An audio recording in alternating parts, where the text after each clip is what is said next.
In the bustling heart of Alaba, Lagos, where churches rise like fortresses and miracles are bought and sold, a child pastor appeared, 15 years old, barefoot, and with no past anyone could trace.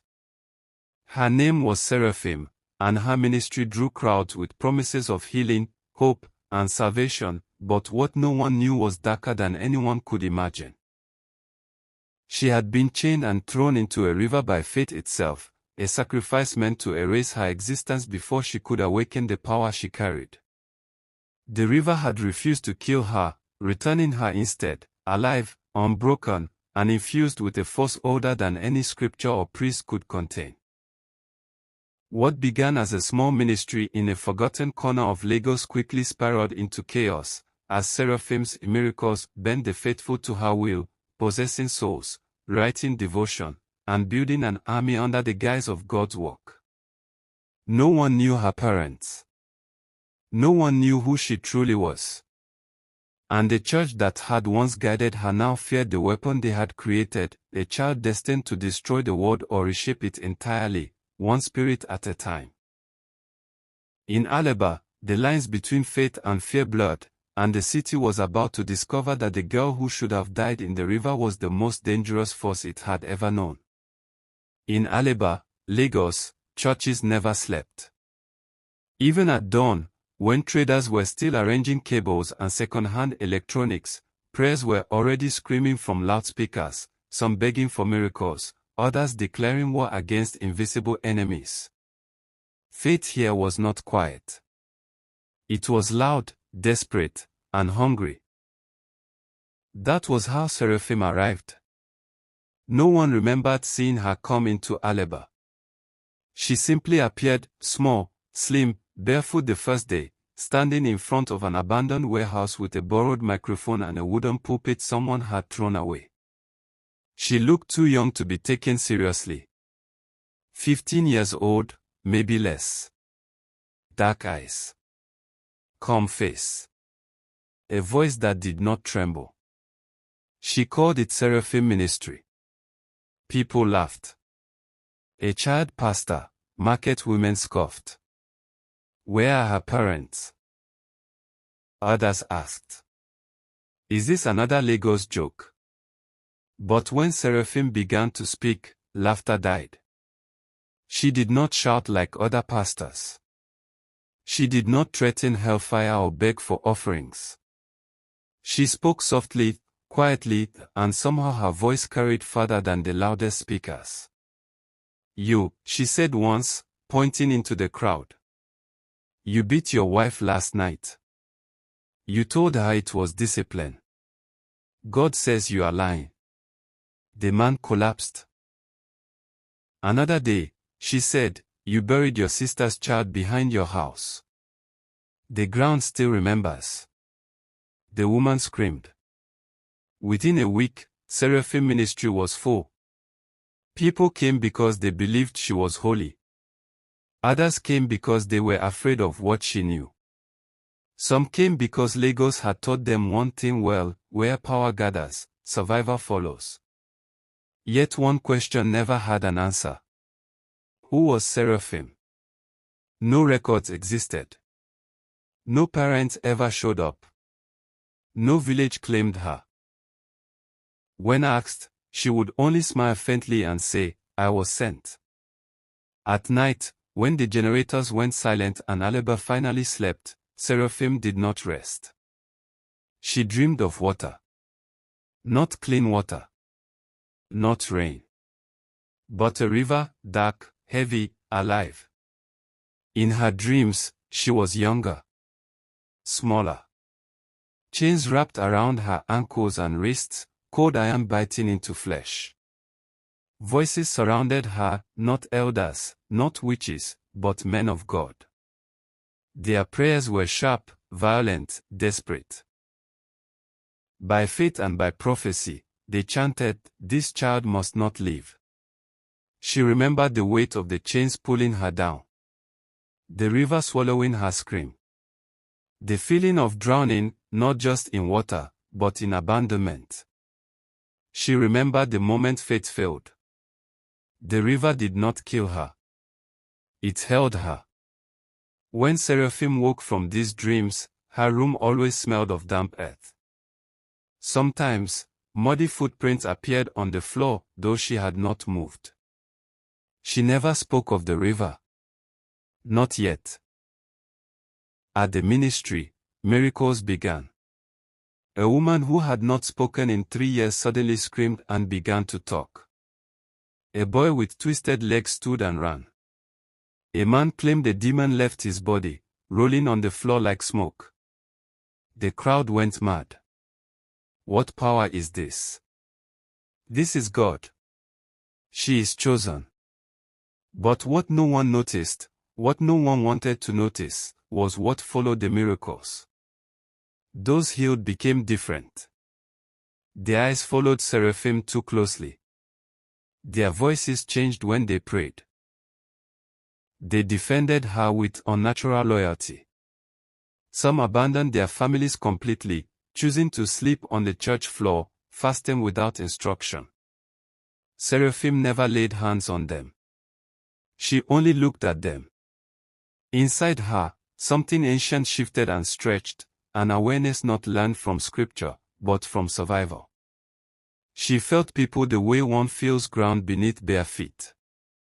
She could enter them, lightly, quietly, rearranging fear, pain, devotion. Not healing. Occupying. She told herself it was God's work. That was what the church elders told her too. They visited her one night in secret, men with clean suits, expensive Bibles, and eyes that did not blink enough. They did not ask her where she came from. They already knew.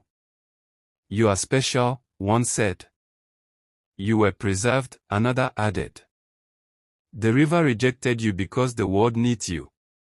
Seraphim listened in silence. We will protect you, they promised.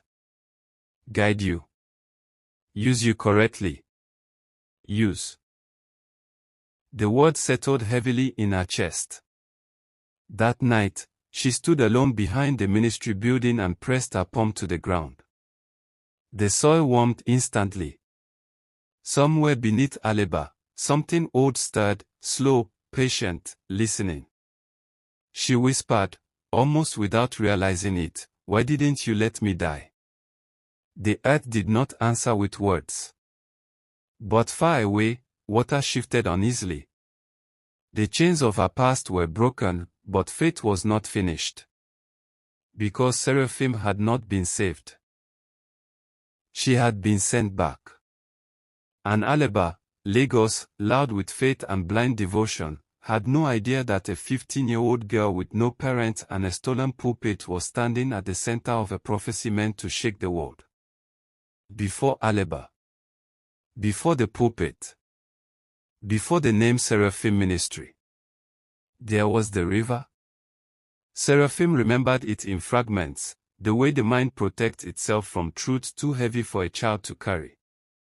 She had been younger then. Much younger. Her bones small. Her voice thin. Her faith, borrowed, not chosen. They told her she was special. That was how it always began. She remembered the church compound far from Lagos, hidden behind cassava fields and rusted zinc roofs. No signboard. No noise. Only men who prayed too softly and smiled too carefully. They wore collars and crosses, but their eyes watched her the way hunters watch prey. You are a burden to the world, one of them said gently, as if explaining a lesson. You carry something that would destroy many, said another. But God is merciful, a third added. He has shown us what to do. They did not beat her. They did not shout. They prayed. They fasted for 3 days. They anointed chains with oil and scripture, mixing Bible verses with symbols older than the church itself, African magic hidden inside holy language. They said it was for safety. For obedience. For faith. When they chained her, she did not scream.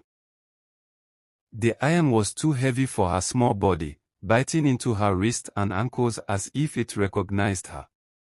The chains were cold, yet alive, vibrating softly when she cried. Someone whispered, "Forgive us," but his hands did not shake. They took her to the river at night. Not a clean river. Not a friendly one. This river was known among elders as the mouth, a place where unwanted destinies were fed to silence prophecy. The water moved slowly, thick and dark, swallowing moonlight as if light offended it. By faith, they prayed, "This child must return to where she came from." They pushed her in. The water closed over her head instantly. Seraphim remembered the panic, the way her chest burned, the way the chains dragged her down faster than her fear could rise. She remembered thinking of nothing holy, nothing pure. Only why? Why me? Why now? Why God? Her lungs filled. Darkness pressed in. She was supposed to disappear. But the river did something it had never done before. It stopped. Not completely, but enough. The current slowed, confused. The chains grew hot, then burning, as if reacting to something beneath her skin. The water did not crush her lungs the way it should have. Instead, it held her, suspended, watching. And then she felt it. The ground beneath the riverbed. Solid. Ancient. Awake. Something older than prayer, older than church, older than the name of God itself reached upward, not to punish her, but to claim her. The river trembled. The chains cracked slightly. Seraphim did not escape that night. She did not rise. She was returned. Days later, fishermen found her miles downstream, unconscious but breathing, chains rusted and broken beside her. No one could explain how she lived. No one wanted to. They took her to the city. To Lagos. To Alaba. And then, quietly, she was forgotten. But the river never forgot her. Back in the present, in a small room behind Seraphim Ministry, she woke from the memory with a sharp inhale. Her hands were shaking. Her bed was damp. The smell of river water filled the air again. Outside, Alaba roared with life, generators, horns, prayers. Inside her, something tightened. She had not survived by accident. The chains. The river.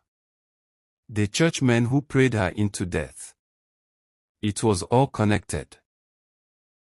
And now, as her ministry grew and crowds swelled and fake miracles fed on desperate faith, the same forces that had tried to drown her were watching again, this time not to kill her, but to use her fully. Seraphim sat up slowly, pressing her bare feet to the floor. The ground warmed instantly. She whispered, not to God, not to the church, but to the earth that had once held her beneath water. You brought me back. Tell me why. Somewhere far away, a river shifted uneasily.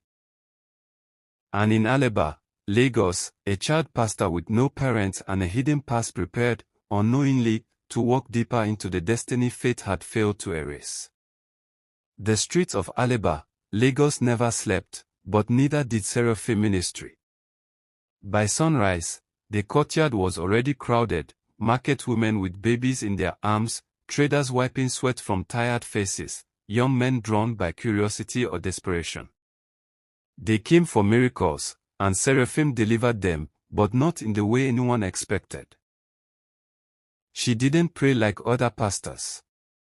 She didn't scream, wave her hands, or demand offerings. She watched, and her eyes did the work. Raise your hands, she said once, voice calm as the river she had survived. Feel your fear leave your body. A woman at the front screamed suddenly.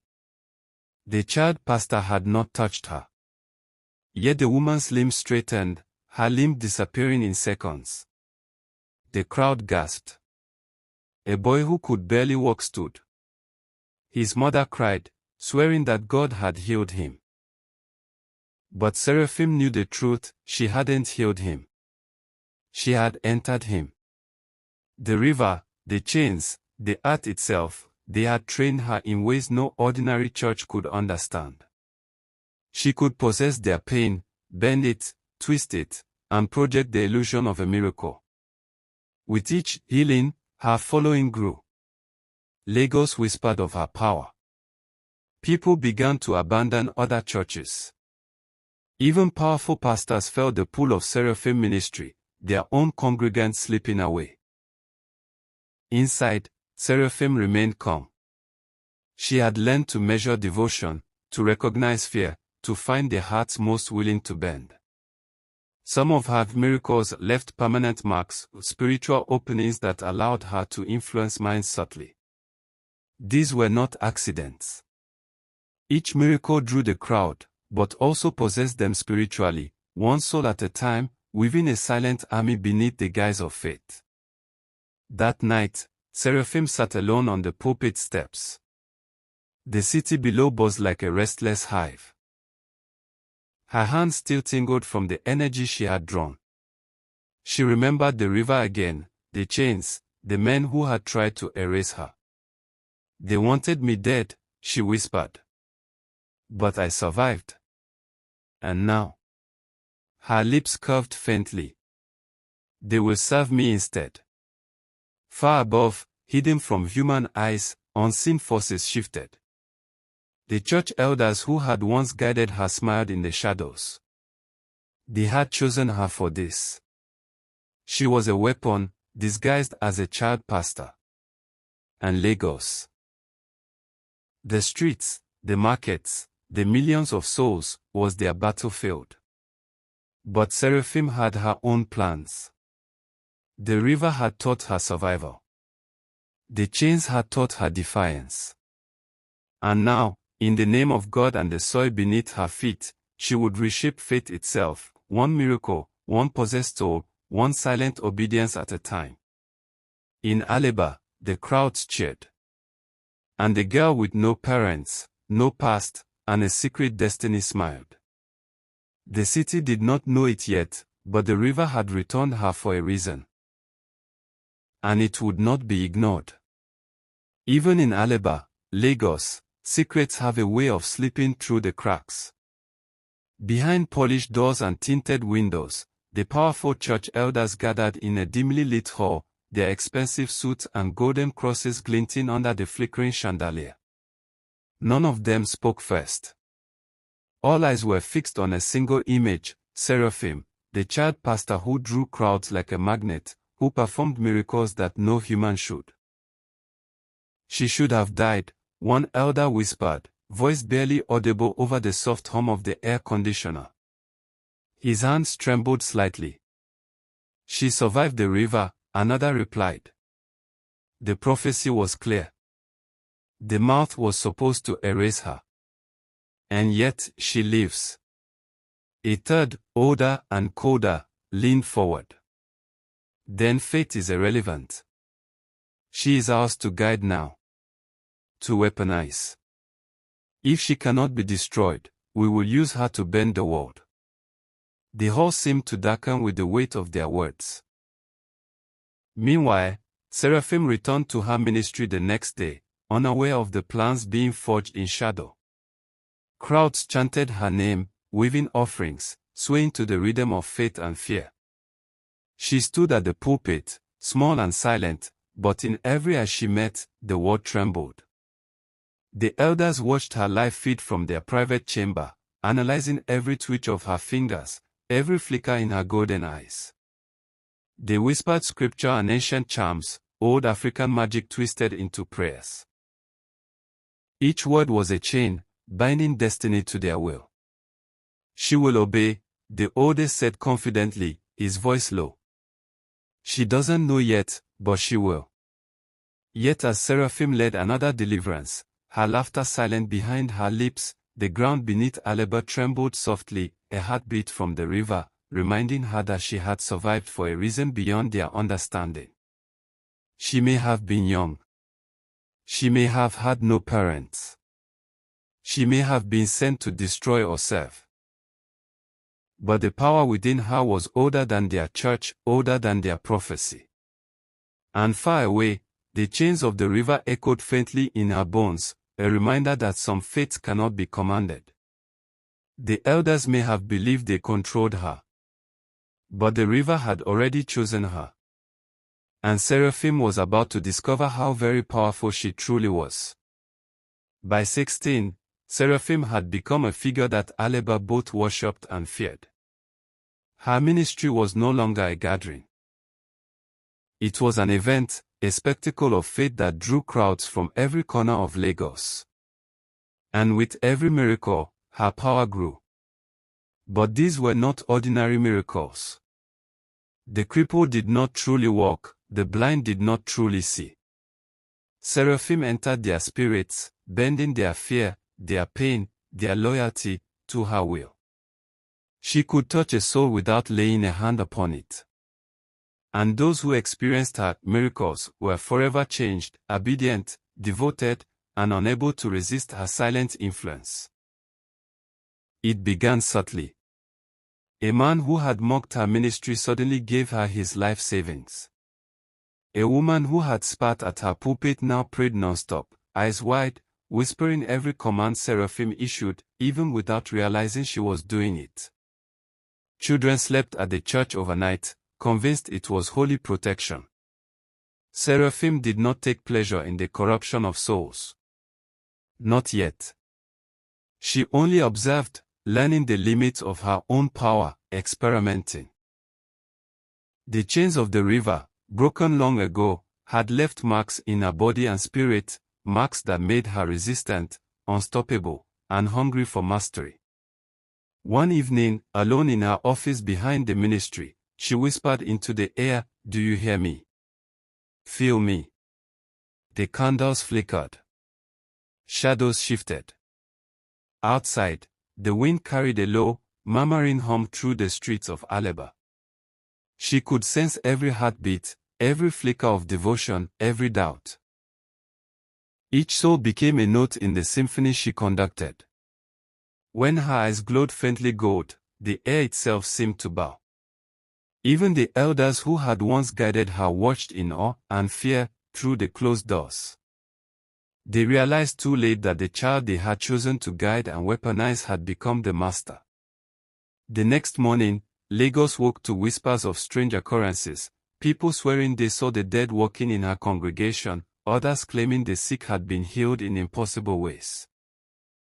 No one suspected the truth, that every miracle, every spirit awakened, was subtly controlled by Seraphim herself. She smiled faintly to herself, the weight of her destiny pressing on her shoulders, heavier than any chains. The river had failed to claim her. The church had tried to control her. Now, Alaba itself trembled beneath her growing power. And Seraphim understood something terrifying and exhilarating. She was no longer a child. She was a force. A force that the world would soon have to reckon with. By 16, the weight of power pressed on Seraphim like a river stone. Her ministry thrived, her miracles, though fake, brought millions to her pulpit in Alaba, and her spiritual influence had grown stronger than any human could resist. But inside her, a storm raged. At night, she woke drenched in sweat, the memories of the river clawing back into her mind. Chains biting her wrists, water pressing her down, men praying for her death. She could still feel the cold iron, still hear the chant, "By faith, this child must not survive." The elders had protected her, groomed her, weaponized her. But their promises now felt like shackles. Each sermon, each miracle, carried their invisible hand guiding her. And for the first time, she wondered if she was their tool or her own master. Her dreams grew darker. The crowds she commanded appeared in visions, faceless, whispering questions she could not answer. Why were you spared? Who are you? What are you meant to do? One night, alone in the office behind the ministry, she pressed her palms to the cold floor and whispered, "Why did the river return me? Why didn't it take me?" The ground beneath her trembled faintly. It answered, not with words, but with warmth rising through her legs, grounding her, reminding her that the earth itself had chosen her to survive. But the question lingered. Survival was not freedom. It was responsibility. And she could feel the darkness within, the hunger to bend people, to possess, to control. The city of Lagos paused outside, vibrant and unaware. The elders called her a blessing.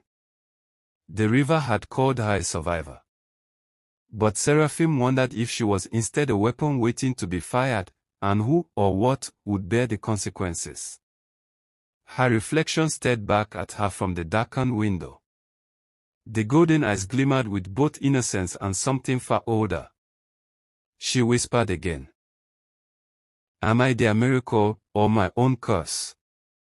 The night answered only with the sound of Alaba, the distant hum of generators, shouting in markets, prayers in loudspeakers, and the soft, steady pulse beneath her feet, the river's memory flowing in her veins. Seraphim realized then that her journey was no longer about pleasing the church or performing miracles. It was about discovering who she was meant to be before the world decided for her. And somewhere in the shadows of Lagos, unseen eyes waited for her answer. The streets of Alaba, Lagos were alive like never before. Word had spread that Seraphim Ministry would host the largest crusade the city had ever seen. Crowds poured into the abandoned warehouse, spilling into alleyways, clinging to every sound of the loudspeakers. People came expecting miracles. Some came expecting judgment. None were prepared for the truth. Seraphim stood at the pulpit, 16 now, a girl no one truly knew, yet one whose power had grown beyond mortal understanding. Her golden eyes scanned the sea of faces. She could feel every heartbeat, every fear, every hope, like threads in a web she alone controlled. The elders, once her guides, now trembled in their seats. Their careful plans, their rituals, their promises, they had underestimated her. The chains of the river, long broken, had left her unbound, ungovernable, unstoppable. "Raise your hands," she said softly. The crowd obeyed instinctively. Those who had come to mock, to watch, or to pray were now possessed, hearts and souls bending silently beneath her gaze. The so-called miracles unfolded. Cripples walked. Blind eyes opened. Some screamed as shadows left their bodies. All were hers, not by magic alone, but by the word that the river and the earth had granted her. A distant thunder rolled over Lagos, though no storm appeared. The city itself seemed to bow, tremble, and listen. Seraphim smiled faintly, the weight of destiny settling onto her shoulders. Then she spoke, voice steady, every word carrying the authority of both child and God. "You came expecting miracles," she said. "You will leave changed. Your fate is not yours to command. Your lives are threads I weave." The elders gasped. Their whispers of control, their confidence, shattered. She had become the weapon they had hoped to guide.